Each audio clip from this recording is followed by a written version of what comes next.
Everybody makes flops except you. You haven't had one because you've made and remade the same picture for the last 20 years. You know what you are? You're a popcorn salesman. That's right, so are you.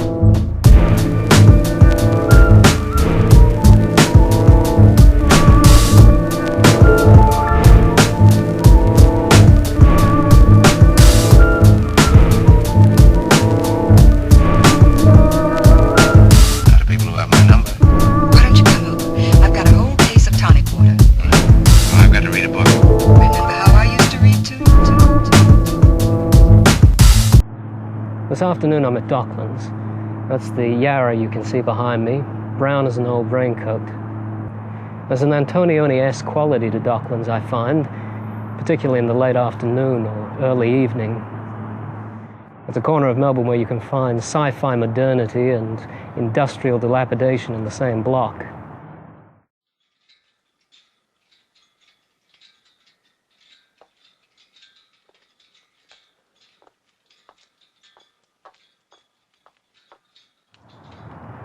A few months ago in Brisbane, I shared an extract with you from the book that I'm currently writing.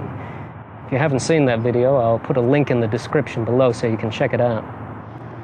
But rather than advance the story, I thought today I would rewind a few pages and offer you a scene which helps to contextualize what I shared with you in the earlier video. I ankled down the grade, the heels of my docks crunching softly on the moist cement. It was the only sound at that time of night. The pale, regular report, like the echo of an echo, of a ghost's tread.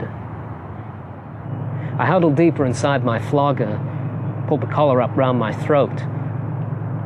I breasted through the fine web of mist, felt it break moistly on my cheeks, temples, lips, the fast-fading warmth of her kisses cooling to memories. I could still smell her on me, but as a palpable souvenir of that moment of real time and experience, the scent too was fading, faster than memories. It was only 2 minutes ago that I had said au revoir to her with the promise never to be depended upon with dames, that we would meet again. But had it happened at all?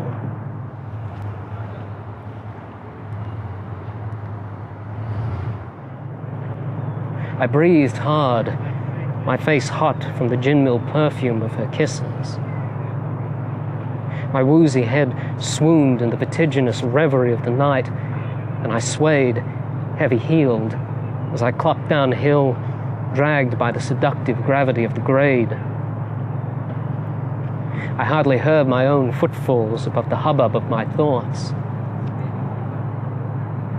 I was a cloud scudding among clouds, a ghost among ghosts.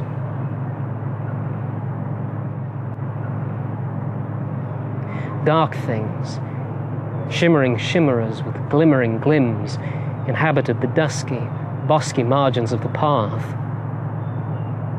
They watched me with familiar eyes, my jungled-up passions, the phantoms of my past. I saw the river ahead of me, a bolt of dark cloth. The somber mist crouched over the river like a restive cat, the diamond pinpricks of the stars studded through its scintillating fur. The nebulous view swam in my vision as I gazed, tiny flame-like soul, out of the machine of this body recently caressed at the marvel of the night. And maybe some mist of tears, gratitude and wonder at this priceless moment of reality I was privileged to appreciate alone, mingled with the humid air. Alone. I remember the last time I had whipped down this path in the late bright. It had been 8 months ago, with Emma. Dios mío, as far away in time as all that? We had tamped down this path together, hand in hand, but it had felt, then as in retrospect, that I had walked down this grade as I was walking down it now, practically alone.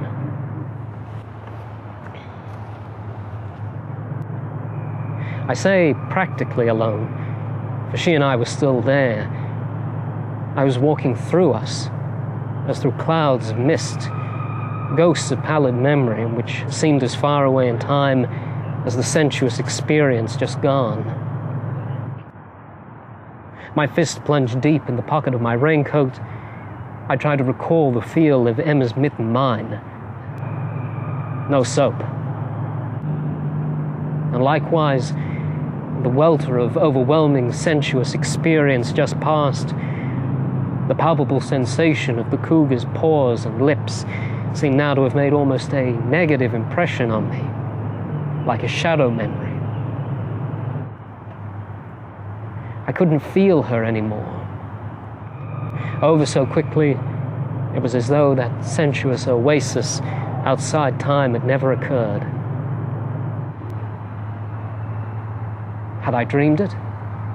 Had I dreamed Emma also? And yet the registrations of our presences upon that path, like all the transitory traipsings up and down it, by day and by night, accreted to it like the sedimentary overlays of a palimpsest. We were written on the concrete scroll of that path. As effaceable as we were in reality, nothing could rub us out in the secret history of its memory. If words are primarily your thing, self-publishing an elegant, professional-looking book, which is both a joy to read and a pleasure to handle, may be a complex task. It's hard to find an editor who also possesses the requisite skills in graphic design and who is willing to work with you face-to-face to transform your words on the page into an elegant book. That's where I can help you. With my artisanal desktop publishing service, I work intimately with you to craft a thoroughly bespoke book that's tailored precisely to your needs. And because I'm a writer, like yourself, I bring a writer's perspective and approach to the publishing process, so you can be assured that I want for your book the same immaculate standards of quality I apply to my own. If you're in the greater Melbourne area and would like to see how I can transform a complex task into an enjoyable and pain-free experience for you, I invite you to arrange a measure with me. Go to deankyte.com/contact to get in touch with me. I plan to bring you further installments in this novella as it goes from being words on a page to a finished book, taking you through my artisanal desktop publishing process. So if you enjoyed this video and would like to see more, I'd appreciate it if you like or leave a comment below. Until next time, au revoir.